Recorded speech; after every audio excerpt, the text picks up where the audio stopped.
Hello, you naughty little minxes. Where have you been all my life? Zena's on today. So, I'm going to give it a few moments as people start to come in. Welcome if you're watching the replay. Welcome, welcome, welcome, welcome. I'm starting to feel better. The fuego is on, but not too much. Okay. So we are in week 2 of Ignite Your Dating and Relationship Confidence out of 5. If you did not see last week's, I recommend that you go watch the IGTV. Last week we spoke about deciding what it is that you want to experience, what you want to feel, who you want to be in your dating and relationship life. And this week, we're going to make sure that you believe in that you can actually achieve what you want, because it's a hugely important piece. When we don't believe it, and it's normal to have doubts and to not believe it 100%, and at the end of this conversation, I'll give you a little trick on how to make sure you're in the right range. If you don't believe it, you don't tend to take action. So if there's a big part of you, even though your mind is like, oh yeah, I can get that, it's great. If there's a big part of you that's like, nope, you're not going to get it, then you're not going to take action. You're going to be avoidant. You're going to self-sabotage. You're going to do all these things, right? So we're going to see where you are in your range at the end of this call. So for this, it would be ideal if you already have a bit of a decision on what you would like in your dating and relationship experience, what you want to feel in your dating and relationship experience, who you want to be. So if you have not watched last week's thing, just make a small overall decision on that now, because you can take it into the belief portion now. And if you want to just pause this video, if you're watching the replay, just pause this one, go check out the other one. It's about 20 minutes, I think, and then come back to this one. It'll really help you out in your situation. Cool.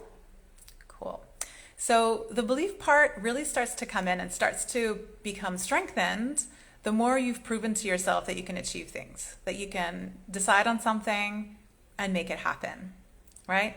So I've grown up with this idea in mind that if I create something, it's up to me. It's up to me to create the things that I want in my life. So I'm at a point now where if I decide something, my belief is very strong. But sometimes it takes a while to get to that place, right? So you can create small little actions, small little decisions, and watch them come to fruition.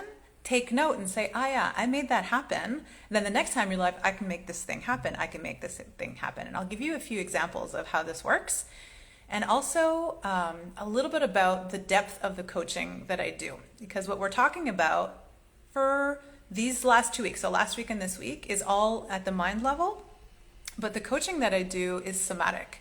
It goes down into the depth of your body and your nervous system. And it corresponds to the more subconscious pieces that may be acting on your decisions and your actions, even though your mind is a yes, your body is a no, or vice versa. And we'll look at that in a little bit. So I've always been a pretty ambitious person, I would say. So I've done a few things in my life that have proven to me that I can create my reality. And that's why I'm so confident in it now. So I remember in my 20s, I wanted to create a show. I was like, okay, I was in bands and stuff. I was singing.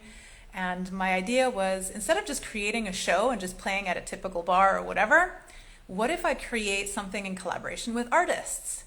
And then it got bigger and it got bigger, and I started working with fashion designers, and I had a whole fashion show. One of the shows, it was literally my second show organizing it all in Montreal, Canada, where I lived. It was in my 20s. I organized a corset fashion show, dystopian corset fashion show, with a jeweler and people who were designing corsets, with a stage, the lights, the whole thing. There was an immersive, more than one immersive installation. So art pieces, there was an art gallery, there were DJs that came in. It was just this gigantic project, right? That I was just like, I'm going to create this thing. I had no idea what the hell I was doing. I literally took books out to figure out how to do it. I got sponsorships. Like I just figured out how to do it. And so by moving into these places, I learned how to decide what I want to do and then create it. And then that confirms to me that I get to do that in my life. Okay, so it helps me know if I choose something, I get to create it. Now, all of that was a whole lot of work. And so the way that I approach things now is to make a lot of the decisions, align our subconscious with it as well through different practices and tools so that we magnetize a lot of that as opposed to doing all of the effort forward. It takes both. You need the feminine and the masculine, you need the yin and the yang, you need all the things. But the more that we can call in these things, the more that we can align our inside to what we want, the less work it is to have to go and actually do and take the actions. The decisions become automatically aligned. The actions you take are effortless, right? So this is part of what we're doing here, is making sure that you've made a decision and that you believe in your decision, because those two pieces will be huge. Next week, we're going to be looking at embodying the person that you want to be. So next week will be a little bit more into the body, a little bit more into the somatic piece, which is very interesting. You'll get to embody who you want to be now and not wait until later. You're going to do it now because this is what's going to start magnetizing the things that you want. And one of the other examples that I want to share is creating the reality of living on a subtropical island. I was living in Canada, okay? I had never left home. I had never left my family. I'd always known Montreal. And I started doing vision boards every year, and I would put on it living in some kind of subtropical or jungle or something or forest environment. And I didn't know what it was going to be exactly, but it kept coming up to live in a certain environment like this and give workshops and do all this kind of stuff. And it took a while. So when we decide, there's no telling how long it'll take. Right? And we believe that we will have it one day. It may not happen next month. It may happen in 6 months, or it may happen in 10 years. But that belief is super important to start calling it in. So over the years, I ended up moving to France. France was not the thing. We knew it was not going to be the thing. And then I did a sex magic ritual. So I was trained in Tantra, and sex magic is a tantric practice that you do. And the way that I teach it is with a lot of integrity around what you value, what you believe in. It works with the body. It's a sexual practice. And literally 2 weeks after doing this practice, I was in Tenerife signing my kids up for school. And this is not rocket science. It's not, okay, we can believe in magic. We can believe in the things that are not seen, that are not proven to a certain extent. But part of this, of doing these somatic practices, especially the sex magic concept, is that we're giving the association in the brain and in your nervous system with something pleasurable, an association to the experience that you're desiring, as opposed to the typical thing that happens. What happens to our body when we're doing something new? It goes into protection mode. It wants to keep you safe. This is normal. This is being human. It wants to keep you safe, so it sends all these like, oh, well, what if this happens? What if this happens, right? It just starts sending out all the reasons why it's not going to work, which is shit.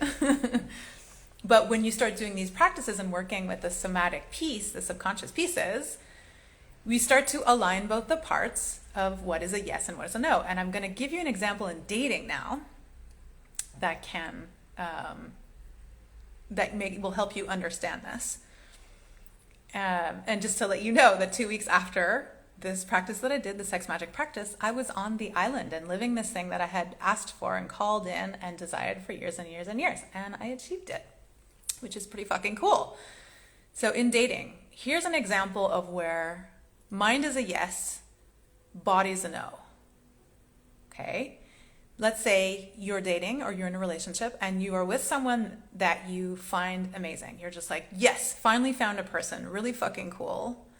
It's really aligned, you feel really great. But then you start doing stupid shit. I know everyone's experienced this at some point.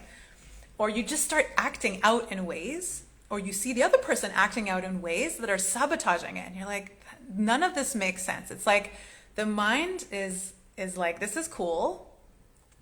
But then the actions, the things you say, seem to not be aligned with that, and it kind of destroys the thing. So the people who are super avoidant in their attachment style will tend to either push away a lot or run away a lot or act very cool, like avoidant. And those who are anxious will tend to grab on with like their full fists and like basically drown it to death. So everyone's experienced this at some point in their dating world, right? Or relationships. And you can see this in long-term relationships in the way that you relate with each other, the way you argue, the way you have communication.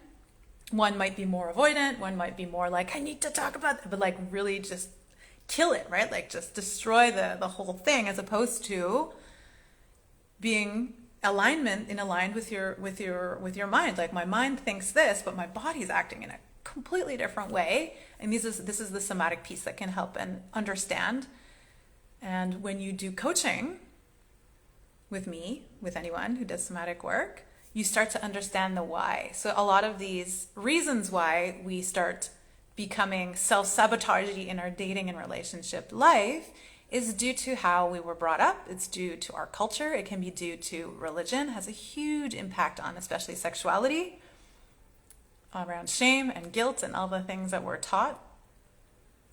So getting to the somatic piece can help you understand why things are not working, why things are so difficult and choppy and nervous and all the things. Because even if our brain is like, I'm cool, our body might be reacting in different ways and creating ways in which our actions and our decisions seem to not be aligned with what we're thinking, right? So that's some of the complications.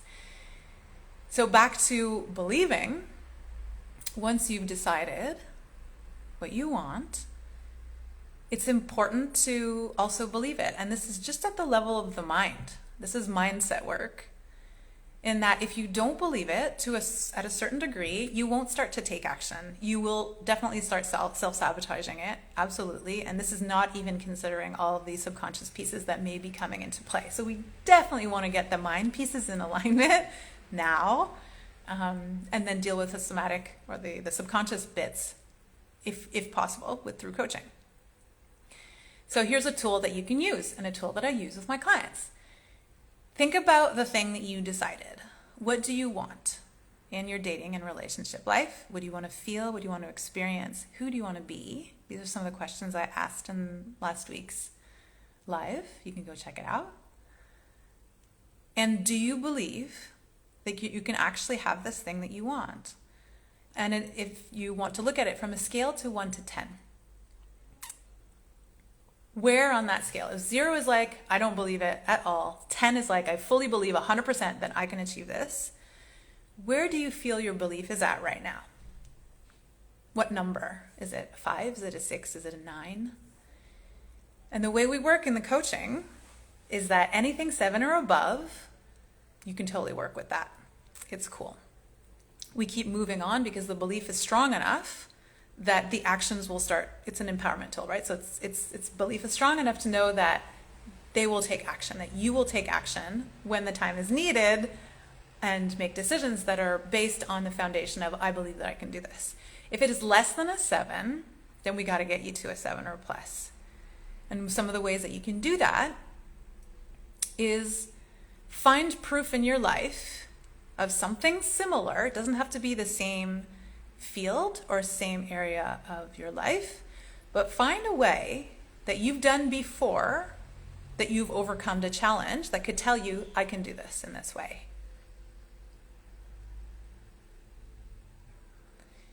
Another way is to find data, information, research that will prove that this is possible for you.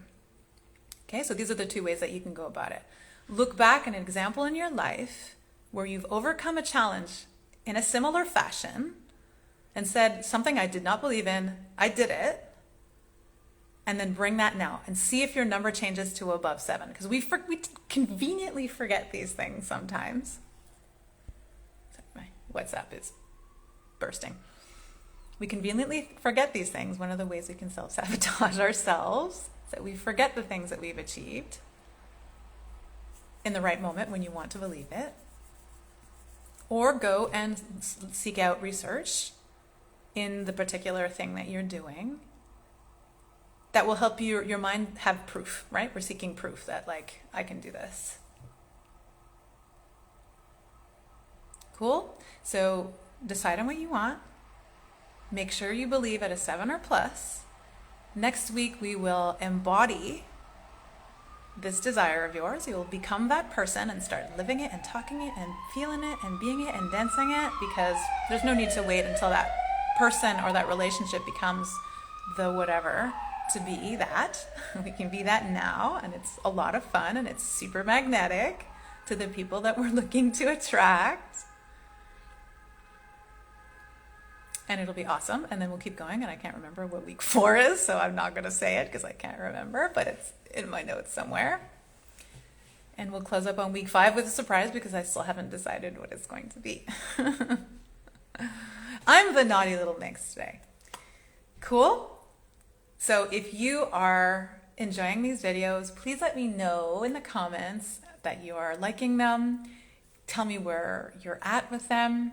Keep going. These are all the free way that you can approach this concept of igniting your dating and relationship confidence. Each of the weeks are super powerful, super potent on your mind and your body to get you to where you want to be. And if you want to go deeper, I've got a deal this month where you can have a single coaching session for $111 or 100 euros, which is cheaper than I usually charge.